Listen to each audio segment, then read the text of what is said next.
Hello বন্ধুরা, আজকে 16ই জুলাই এবং বঙ্গোপসাগরে গভীর নিম্নচাপ তা ক্রমশ আরও শক্তি বৃদ্ধি করছে এবং আগামী 24 থেকে 48 ঘন্টার মধ্যে তা ক্রমশ উত্তর উত্তর পশ্চিম দিকে অগ্রসর হওয়ার সম্ভাবনা রয়েছে। বিশেষ করে আমাদের উত্তর উড়িষ্যা এবং আমাদের গাঙ্গেয় দক্ষিণবঙ্গে ঠিক পশ্চিমের জেলার উপর দিয়ে তা ক্রমশ ঠিক আমাদের ঝাড়খণ্ড এবং আমাদের ঠিক বিহার হয়ে তা ক্রমশ আরও উত্তর উত্তর পশ্চিম দিকে এগোনোর সম্ভাবনা রয়েছে। তারই ফলে এই নিম্নচাপের ফলে ঠিক আমাদের উড়িষ্যার দিকে পরে রেড অ্যালার্ট, কোথাও কোথাও প্রবল আকারে বৃষ্টিপাতের সম্ভাবনা রয়েছে 200 থেকে 300 মিলিমিটার অবধি। এছাড়াও দক্ষিণবঙ্গের 5 জেলায় অতি ভারী বৃষ্টিপাতের প্রবল সম্ভাবনা রয়েছে, মানে কমলা অ্যালার্ট জারি করে দিয়েছে, মানে অরেঞ্জ অ্যালার্ট দিচ্ছে। বিশেষ করে আমাদের মেদিনীপুরের দিকে এবং ঝাড়গ্রাম, পুরুলিয়া, বাঁকুড়ার দিকে প্রবল আকারে বৃষ্টিপাত হতে পারে এবং আমাদের দক্ষিণবঙ্গের বাকি জেলার ঠিক আমাদের 24 পরগনা, এছাড়া কলকাতা, হাওড়া, হুগলির দিকে শুধু ভারী বৃষ্টিপাত হতে পারে এবং উপকূলের দিকে 35 থেকে 45 কিলোমিটার, সর্বোচ্চ 55 কিলোমিটার বেগে দমকা ঝোড়া আবহাওয়ার সম্ভাবনা রয়েছে। এছাড়া আমাদের আলিপুর আবহাওয়া দপ্তর থেকে জানা যাচ্ছে আজ 16 তারিখ থেকে 18 তারিখ উত্তর বঙ্গোপসাগর প্রচণ্ড উত্তাল থাকবে। তাই মৎস্যজীবীদের 18 তারিখ অবধি ঠিক আমাদের দক্ষিণবঙ্গ উপকূল বরাবর এবং উড়িষ্যা উপকূল বরাবর, এতে বাংলাদেশ উপকূল বরাবর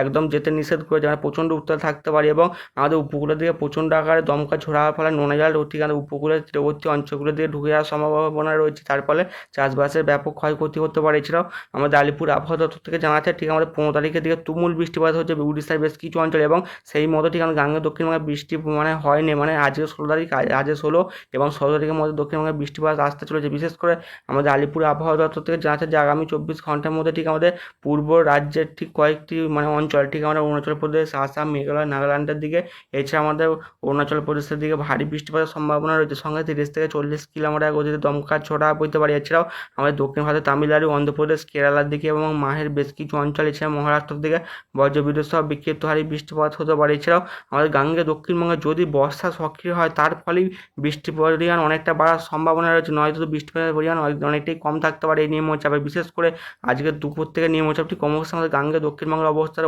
ওপর অবস্থান করার সম্ভাবনা রয়েছে। ঠিক আমাদের দুপুর 1টার দিকে ঠিক কলকাতা, হাওড়া, হুগলি বেশ কিছু অঞ্চল এবং নিম্নচাপটি ক্রমশ পশ্চিম দিকে অগ্রসর হবে ঠিক পুরুলিয়া, বাঁকুড়ার উপর দিয়ে, ঠিক আমাদের বিহারের উপর দিয়ে এবং ঝাড়খণ্ডের উপর দিয়ে। এর ফলে বিহারের দিকেও প্রচণ্ড ভারী থেকে অতি ভারী বৃষ্টিপাত হবে আগামী 24 ঘন্টার মধ্যে। সবথেকে 17 তারিখের দিকে বিহার এবং ঝাড়খণ্ডের দিকে প্রায় প্রবল আকারে বৃষ্টিপাতের সম্ভাবনা রয়েছে এবং এই নিম্নচাপটি ক্রমশ উত্তর উত্তর পশ্চিম দিকে এগোনোর সম্ভাবনা রয়েছে। এবং ইসিএমডাব্লিউএফ মডেল থেকে দেখা যাচ্ছে ঠিক আমাদের গাঙ্গেয় দক্ষিণবঙ্গের দিকে 10টা থেকে 11টার মধ্যে দফায় দফায় বৃষ্টিপাতের সম্ভাবনা রয়েছে। বিশেষ করে হলদিয়া, খড়গপুর, কলকাতা এবং 24 পরগনা, মেদিনীপুর, পুরুলিয়া, বাঁকুড়ার বেশ কিছু অঞ্চল। এছাড়াও আমাদের দক্ষিণ বাংলাদেশের দিকে বজ্রবিদ্যুৎ সহ বিক্ষিপ্ত হারে বৃষ্টিপাত হবে সাতক্ষীরা, যশোর, চাঁদপুর, বরগুনা, হাতিয়া, চট্টগ্রাম এবং কক্সবাজারের বেশ কিছু অঞ্চল। এছাড়াও আমাদের উড়িষ্যার দিকে প্রচণ্ড ভারী বৃষ্টিপাত হতে পারে আজ বেলা 10টার দিকে, বিশেষ করে পারাদ্বীপ, ভুবনেশ্বর, পুরী এবং ভদ্রকের বেশ কিছু অঞ্চল। এবং আমাদের উত্তরবঙ্গের দিকেও দফায় দফায় বজ্রবিদ্যুৎ সহ ভারী বৃষ্টিপাত হতে পারে শিলিগুড়ি, এছাড়াও আমাদের আলিপুরদুয়ারে বেশ কিছু অঞ্চল এবং আমাদের সিকিমের দিকেও দফায় দফায় ভারী বৃষ্টিপাতের সম্ভাবনা রয়েছে। তবে আজ দুপুর 2টোর দিকে দক্ষিণবঙ্গে প্রচণ্ড আকারে বৃষ্টিপাত, মানে দফায় দফায় ভারী থেকে অতি ভারী বৃষ্টিপাতের সম্ভাবনা রয়েছে পুরুলিয়া, বাঁকুড়া, মেদিনীপুর এবং ঝাড়গ্রামের বেশ কিছু অঞ্চল। বিশেষ করে খড়গপুর, দীঘা, হলদিয়া এবং কলকাতা, বাঁকুড়া, কৃষ্ণনগরের বেশ কিছু অঞ্চল। এছাড়াও আমাদের উপকূলের দিকেও প্রচণ্ড আকারে বৃষ্টিপাত হতে পারে কাকদ্বীপ, সাগরদ্বীপ, কাঁথি এবং ক্যানিংয়ের বেশ কিছু অঞ্চল। সবথেকে বেশি প্রভাব থাকবে পশ্চিমে 4 থেকে 5 জেলায় এবং আমাদের ঠিক উড়িষ্যার দিকে প্রচণ্ড প্রবল আকারে বৃষ্টিপাতের সম্ভাবনা রয়েছে ভুবনেশ্বর, পুরী এবং পারাদ্বীপ এবং ভারী বৃষ্টির সঙ্গে দমকা ঝোড়া বইতে পারে। এছাড়াও আমাদের গাঙ্গেয় দক্ষিণবঙ্গের মেঘ যদি ক্রমশ ঘনীভূত হয় আর বর্ষা যদি ক্রমশ সক্রিয় হয় দুপুরের পর থেকে, তাহলে বৃষ্টির পরিমাণ অনেকটাই বেড়ে যাওয়ার সম্ভাবনা রয়েছে এবং প্রচণ্ড বৃষ্টির কারণে বেশ কিছু অঞ্চলে জলমগ্ন হতে পারে এবং কিছু অঞ্চলে পুরো বন্যা পর্যন্ত সৃষ্টি হতে পারে ঠিক আগামী 48 থেকে 72 ঘন্টা প্রবল বৃষ্টির কারণে। এছাড়াও আমাদের পূর্ব রাজ্যের দিকে অরুণাচল প্রদেশ, এদিকে আসাম, মেঘালয়, নাগাল্যান্ড, এছাড়াও আমাদের উত্তরবঙ্গে বেশ কিছু অঞ্চলে প্রচণ্ড আকারে বৃষ্টিপাত হবে। তবে আজকে সন্ধ্যার দিকেও দক্ষিণবঙ্গের দিকে দফায় দফায় বৃষ্টিপাত চলবে, মানে এবং আমাদের 16 তারিখ থেকে গাঙ্গেয় দক্ষিণবঙ্গে বৃষ্টিপাত কিছুটা হলেও কমবে, তাও হালকা থেকে মাঝারি এবং কিছু অঞ্চলে ভারী বৃষ্টিপাত লক্ষ্য করা যেতে পারে। তবে অতি ভারী বৃষ্টিপাতটা কমে যাবে এবং নিম্নচাপটি ক্রমশ পশ্চিমের জেলায় সরতে শুরু করে দেবে। তার ফলে পুরুলিয়া, বাঁকুড়ার দিকে অতি ভারী বৃষ্টিপাত হবে এবং বিহার, ঝাড়খণ্ডের দিকে, রাঁচির দিকে, রাউরকেলা, এদিকে ধানবাদের দিকে দফায় দফায় ভারী থেকে 2 পশলা অতি ভারী বৃষ্টিপাতের সম্ভাবনা রয়েছে। এছাড়াও শনিবারের দিকে দক্ষিণবঙ্গের দিকে প্রচণ্ড আকারে বৃষ্টিপাত হতে পারে উপকূলের তীরবর্তী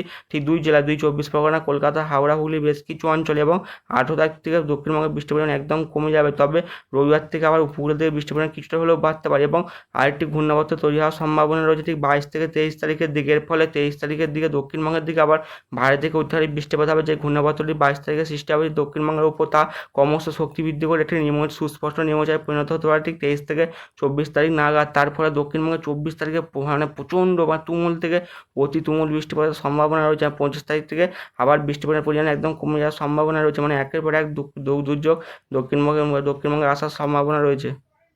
উপগ্রহ চিত্র থেকে দেখা যাচ্ছে ঠিক আমাদের গাঙ্গেয় দক্ষিণবঙ্গের উপর আংশিক মেঘ লাগা আছে এবং উত্তর বঙ্গোপসাগরের নিম্নচাপের ফলে ঠিক আমাদের গাঙ্গেয় দক্ষিণবঙ্গে মেঘের পরিমাণ একদম কম রয়েছে। তবে উড়িষ্যার দিকে সবথেকে বেশি প্রভাব পড়েছে নিম্নচাপের ফলে, তার ফলে উড়িষ্যা, পারাদ্বীপের ভদ্রকের দিকে প্রচণ্ড ভারী থেকে অতি ভারী বৃষ্টিপাত হয়েছে। বিশেষ করে গত 24 ঘন্টার মধ্যে উড়িষ্যার বেশ কিছু অঞ্চলে প্রায় 150 থেকে 200 মিলিমিটার অবধি বৃষ্টিপাত হচ্ছে। তবে গাঙ্গেয় দক্ষিণবঙ্গে বৃষ্টিপাত একদম কম, মানে আগামী 24 থেকে 48 ঘন্টার মধ্যে কিছুটা হলেও দক্ষিণবঙ্গে বৃষ্টির পরিমাণ আসার সম্ভাবনা রয়েছে।